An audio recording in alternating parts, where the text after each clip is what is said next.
Hello everyone, and welcome back to Real History. I am your host, history professor Jared Frederick, and I am pleased to be taking a look at the next episode, episode 3 of Apple TV's Masters of the Air. I'm in pretty good spirits today as I'm filming because as of yesterday, I became Dr. Frederick. I received my doctorate in American Studies, and so I'm feeling pretty good heading into today's episode.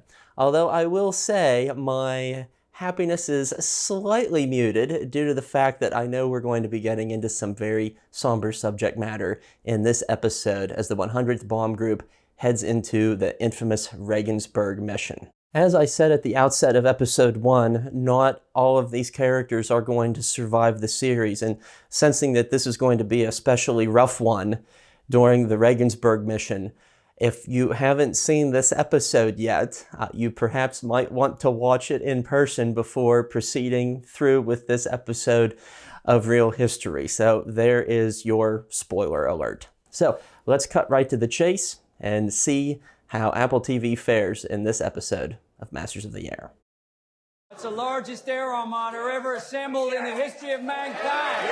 The importance of the Regensburg and Schweinfurt missions, I think, are very well defined here. There was a Messerschmitt plant in Regensburg. Schweinfurt developed ball bearings, and the importance of this mission was stressed beforehand by Harry Crosby, who was given prior briefing for this mission by none other than Curtis LeMay himself at a manor not too terribly far away from Thorpe Abbotts that was known as Elveden Hall. And this was a mission that Curtis LeMay himself would actually fly on. If you'd like a good fictionalized, though I think still true representation of the Schweinfurt mission and a lot of the details therein, you really got to check out the 1948 movie Command Decision, starring Clark Gable.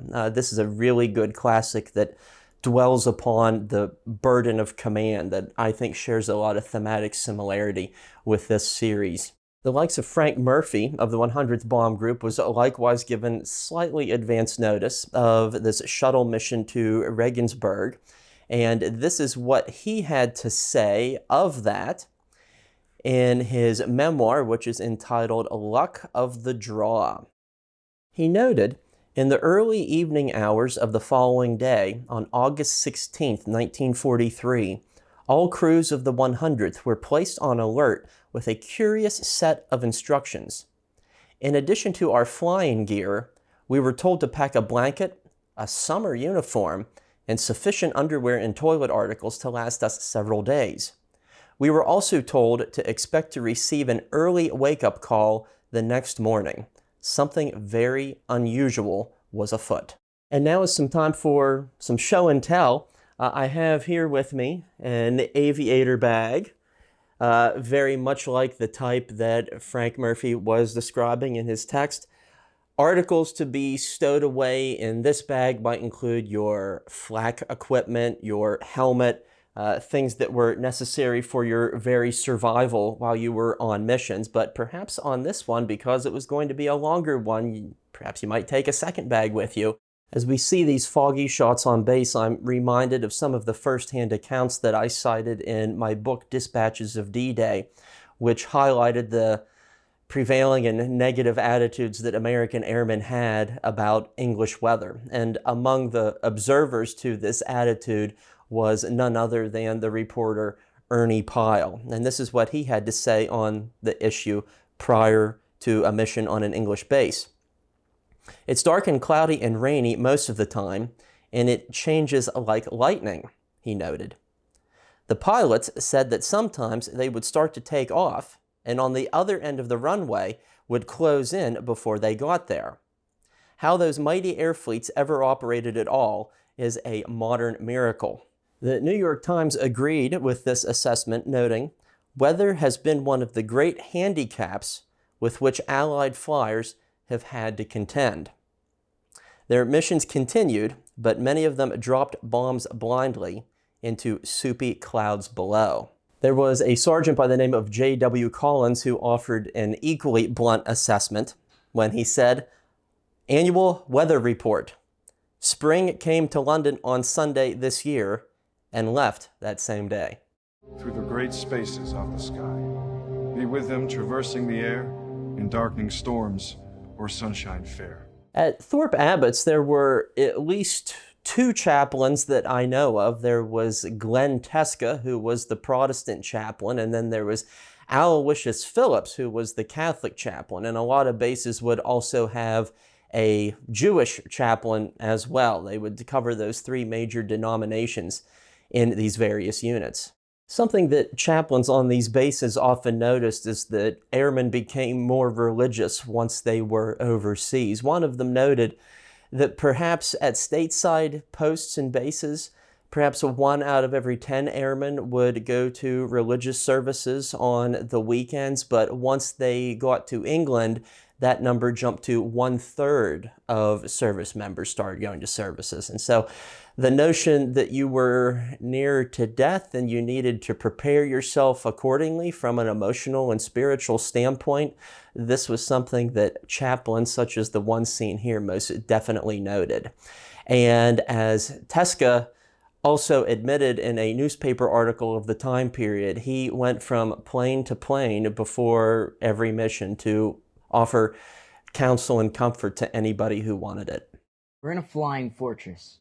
We can take on a cow. One thing that I've been very pleased with this series is that the actors are actually in the correct age demographic. It's not like the movie Fury, where a lot of the leads are in their 40s or their 50s. And in fact, one of my former students, AJ Fink, who himself is a veteran, said that this is one of his favorite traits about the show because it actually looks like the military that he led as a captain. These look like his men. They look like his service members. And he called me on the telephone just to tell me that, about how much he liked that aspect of Masters of the Air. We're sending them straight into hell, alone. Indeed, by the time the Regensburg force had reached the Netherlands, other units had barely taken off. And this time gap that's mentioned here would prove exceedingly deadly because it would allow the German fighters to land, refuel, and reload by the time the Schweinfurt wing arrived. And so this is a perfect example of where time is of the essence and how a mission can fall apart if a schedule is not adhered to. Command pilot to crew. Anyone see the other task forces? On a production note, something that I think is really interesting are the so-called content walls that surrounded the production's mock-up B-17 noses and cockpits. And so this allowed images to be cast on screens surrounding the actors who were in these big rig mock-ups, and they were able to therefore react to incoming planes and flak, and the plane model would move along with the situation that they were in, and perhaps they didn't have to lean on their good acting skills as much as a result because they were genuinely reacting to things that they were seeing and feeling.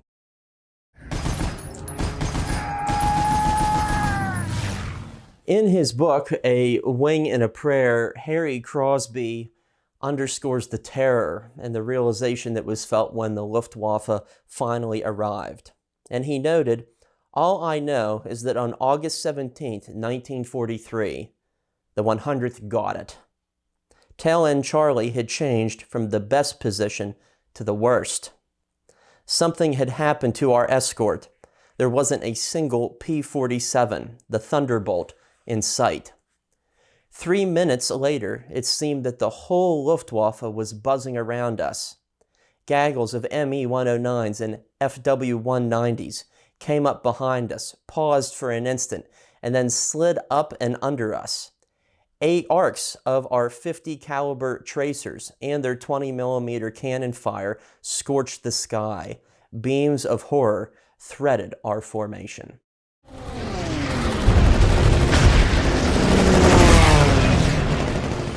By the time the 100th reached Regensburg, the outfit had already lost 6 of its aircraft, including the B-17 of Lieutenant Roy F. Claytor of the 350th Squadron. a plane that we mentioned earlier that was entitled Alice from Dallas. And on that ship, 5 of the crew were ultimately able to evade capture. 3 of them were taken prisoner, and unfortunately, 2 of them died in action. Come on, get me out of here, please! This is heartbreaking stuff. And as the likes of war correspondent, later turned 60 Minutes news journalist Andy Rooney said, there was a particular level of fear and certainly claustrophobia that was associated with the ball turret gunner. And there was always that anxiety that somebody wasn't going to be able to get out when the circumstances called for it. And this part with William Babyface Hinton, as he was known, being left behind by William Quinn. Oh, it's just so heartbreaking. Although in the real life circumstances, Hinton actually may have stayed behind to help free the waist gunner on the plane by the name of Sergeant Edmund Masante. And when Masante tried to parachute out of the plane after an evacuation notice was given, his parachute was caught on the horizontal stabilizer. And so one of the accounts that was left behind from one of the crewmen on this ship is that was the fate that perhaps fell upon these 2 men. But it certainly accurately captures real life circumstances that these airmen undoubtedly confronted. William Quinn, who bails out here, was later interviewed for a survival and evasion manual. And of this moment, of the Regensburg mission, this is what he later recollected. I heard, "For God's sake, bail out." I picked up my chest pack off the floor of the radio room. When it would not go on after 3 or 4 jabs, I looked and saw I was holding it upside down. I took off my glove, found that my hand was bleeding, and attached each hook separately because the harness rings were so loose they would not meet. As I started to jump out of the bomb bay door, I found that I had not disconnected my heater cord or oxygen hose. So I unfastened them and dived headfirst through the bomb bay as the plane went into its first dive. After I cleared the plane, I pulled the ripcord, and it felt like my arms were going off. When the chute opened, there was a sudden stop. My head and arms went backwards. When I straightened up, I had very much pain, so I held onto the chute until my arms gave out. Someone was waiting for me when I landed, and asked if I were wounded. I replied that I did not really know, but that I did not believe I could walk. I was picked up like a child and carried to a nearby woods. For several weeks, my neck was so sore, I had to lift my head with my hand.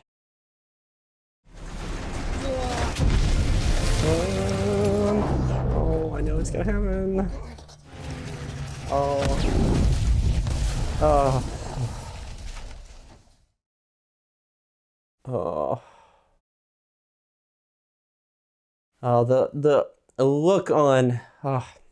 The look on his face where he says, "Oh God," and he knows that this is it. Oh, man, searing stuff. Frank Murphy later reflected on the death of Curtis Biddick, and this is what he noted. Lieutenant Colonel Lay later wrote from his position on Piccadilly Lily, he observed a raging oxygen fire in the cockpit of Curtis Biddick's escape kit, the name of his B-17, which was flying on our left wing. He saw co-pilot Richard Snyder crawl out of his window, hold on with one hand, reach back for his chute, buckle it on, and let go. He was instantly whisked back into the horizontal stabilizer and killed. His chute never opened. The airplane, with Curtis trapped inside, rolled over and spun to the ground. The battle continued in furious intensity. Biddick's body was located some 3 months later, hanging in his chute harness from a tree branch.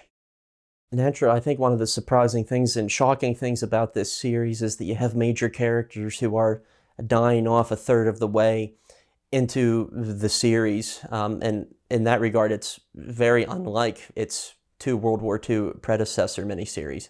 So a question that somebody asked me is, why isn't Colonel Harding on this big mission? And the fact of the matter is that as a colonel, as a commander of the bomb group, he doesn't have to go on every mission. But don't be fooled by that. This was a man who was often in the thick of battle. He would receive the Silver Star for his previous heroics during the mission on Trondheim, and Harding was a real go-getter, and in some ways he was a tough-as-nails commander. He wouldn't put himself in the same situation that he wasn't willing to put his men in, and ultimately, holding himself to that standard, it would ultimately wreak havoc on his mental health. And some people have claimed that the likes of Harding served as inspiration for the character of the fictional Brigadier General Frank Savage in the classic 1940s movie 12 O'Clock High. Oh, it's like this terrifying, mesmerizing, wow. Reminds me of scenes from maybe 1917. There's this terrible grandeur. Oh. Oh, boy. Wow, this is just, it's almost surreal, what we're watching here. And there's a few different accounts, excerpts of accounts that come to mind that match the intensity and the almost unreal sensation that people were feeling as they were witnessing this utterly devastating duel in the skies. Perhaps Airman Bernie Lay said it best. The sight was fantastic and surpassed fiction. Emergency hatches, exit doors, prematurely opened parachutes, bodies, and assorted fragments of B-17s and Hun fighters breezed past us in the slipstream. On we flew through the strewn wake of a desperate air battle, where disintegrating aircraft were commonplace and 60 parachutes in the air at one time were hardly worth a second look. This was also an event that never left the memories of Harry Crosby, who noted, "As other planes were hit, we had to fly through their debris. I instinctively ducked as we almost hit an escape hatch from a plane ahead. When a plane blew up, we saw their parts all over the sky. We smashed into some of the pieces. One plane hit a body which tumbled out of a plane ahead." Something else that made this experience even more dreadful was the fact that German fighters had rockets attached to their plane that they could fire as well, which was something that the Americans had never experienced and added an additional level of shock to the horror unfolding before them. Airman Leon Castro of the 100th said that this combat went on for 2.5 hours without a single break. Almost unfathomable for us to even comprehend today. Bombs away!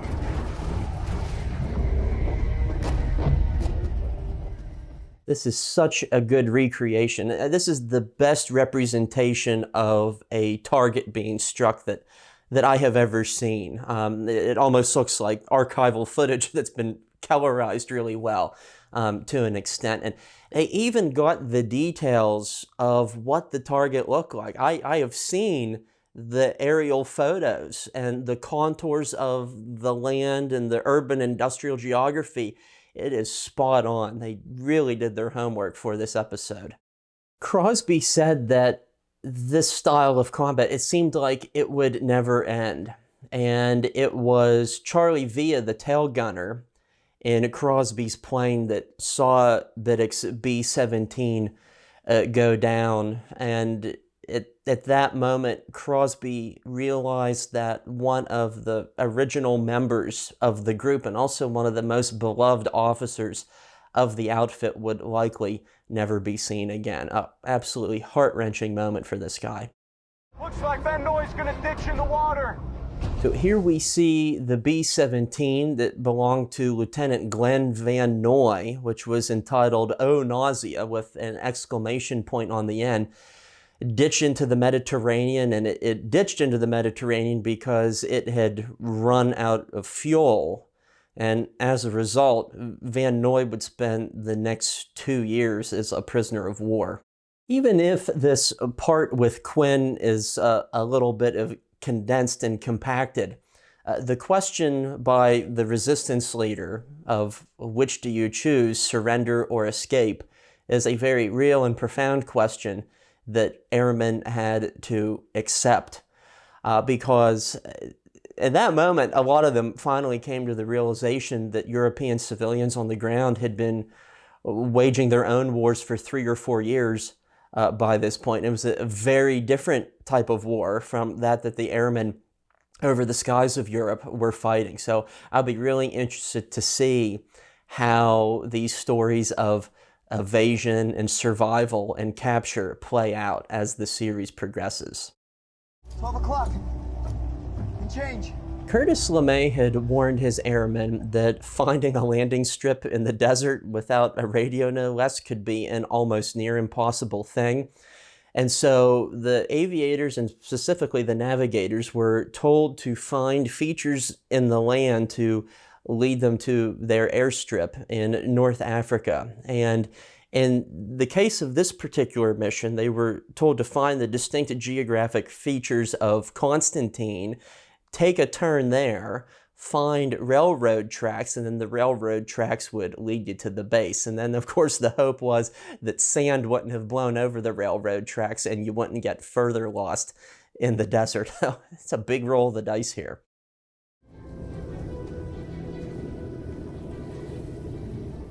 So now we find ourselves at Talergma in North Africa, and this was a place that had been occupied by many different countries, including the RAF, the United States 12th Air Force.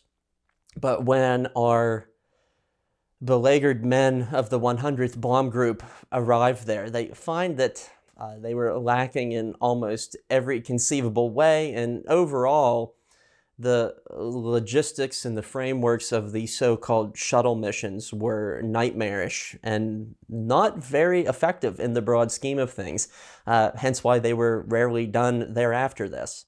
But the promise that they were going to be treated to fine drinks and crab and have some leisurely R&R time here in the desert, I mean, this wasn't a Bob Hope and Bing Crosby movie out in the desert. This was something that was drastically different. And it was a rather Spartan place to find oneself. There's a wonderful Easter egg of sorts in these scenes because among the men portrayed here on Gail Cleven's crew is a lieutenant by the name of Arthur L. Jacobson. And in the series, Arthur Jacobson is played by an actor named Sam Rosenthal, who happens to be the real-life grandson of Robert Rosenthal, who I believe we're going to be introduced to in the next episode of Masters of the Air. So this is a wonderful thing that an actor playing a real-life aviator is actually the grandson of another real-life aviator who will be rising to prominence in this narrative. So stay tuned for our future conversation here on Real History with Sam Rosenthal as he discusses his own family history and how he was able to connect with that in the realm of Hollywood. Don't miss it. Left down. Flaps a quarter.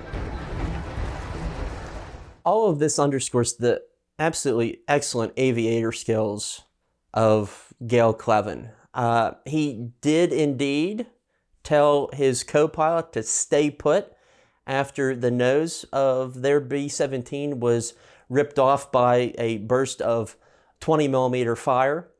And Cleven would also be awarded the Distinguished Service Cross for his heroics on this mission. So it seems to me that none of this is embellished.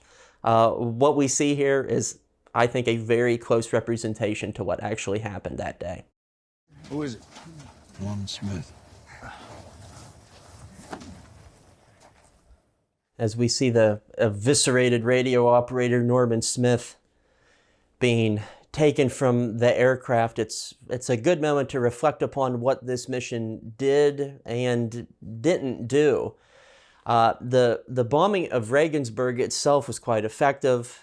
That efficiency, unfortunately, was not matched at Schweinfurt, and the partial destruction at Regensburg incapacitated the production of Messerschmitts for close to a month. And so in some ways it succeeded, but commanding officers were also of the mind, was it really worth the cost?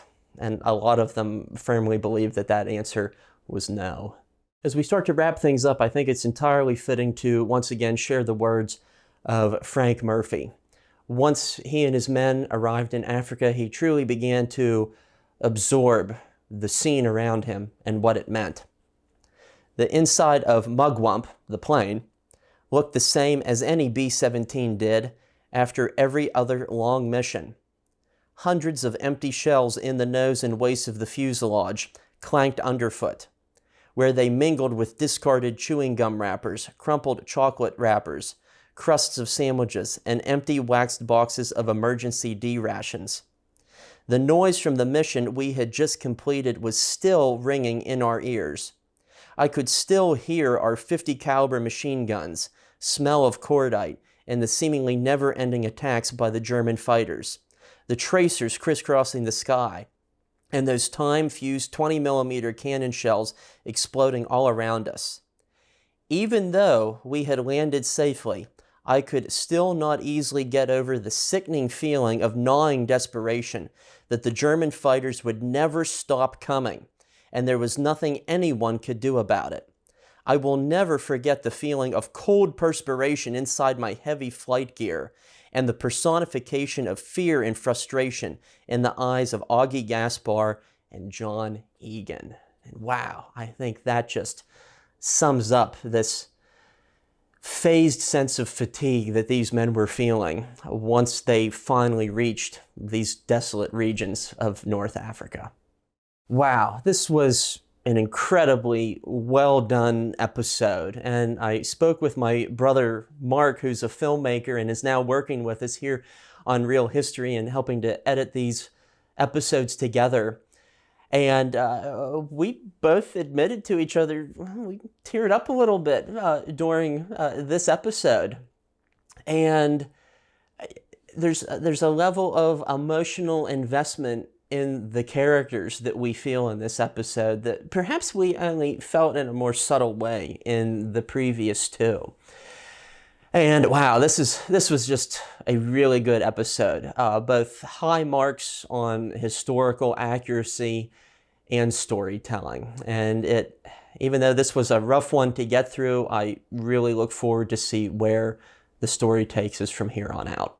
That wraps up everything for this episode of Real History. We once again invite you to hit that subscribe button below if you haven't done so already. We likewise welcome you to visit the website of the 100th Bomb Group Foundation to learn more about these men. And I also invite you to click the link below to learn more about my new 8th Air Force book, Into the Cold Blue, where we talk about many similar elements as is depicted in Masters of the Air. As always, thanks so much for tuning in. We'll see you next time on Real History, and until that time, stay curious.